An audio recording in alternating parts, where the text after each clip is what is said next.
తమిళనాడు దివంగత ముఖ్యమంత్రి జయలలిత మరణం తర్వాత ఆమె గురించిన ఎన్నో విషయాలు వెలుగులోకి వస్తున్నాయి. ముందుగా తనకు శోభన్ బాబుకు మధ్య కూతురు ఉందనే వదంతాలు వినిపించాయి. అయితే దానిలో నిజం లేదని తేలిపోయింది. ఆ క్రమంలోనే ఇప్పుడు జయలలిత నటించిన మొదటి చిత్రం గురించి ఆసక్తికర విషయాలు బయటకు వచ్చాయి. ఆ విషయం ఏంటంటే జయలలిత అడల్టరేటెడ్ మూవీలో నటించడమే. జయలలిత మొదటి చిత్రం వెనిరా ఆడాయి 1965లో విడుదలకు ముందే ఈ చిత్రం సంచలనాన్ని సృష్టించింది.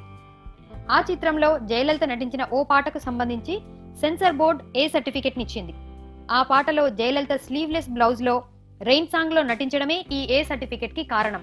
అయితే ఆ చిత్రంలో నటించిన జయలలిత వయసు అప్పుడు కేవలం 17 సంవత్సరాలు కావడం వలన స్వయంగా తన చిత్రాన్ని తానే థియేటర్లో చూడలేకపోయిందట.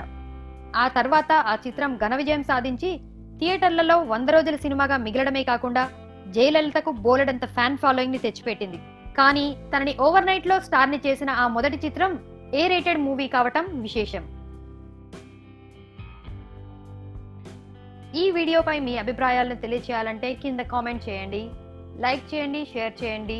మరిన్ని వీడియోస్ కోసం సబ్స్క్రైబ్ చేసుకోండి.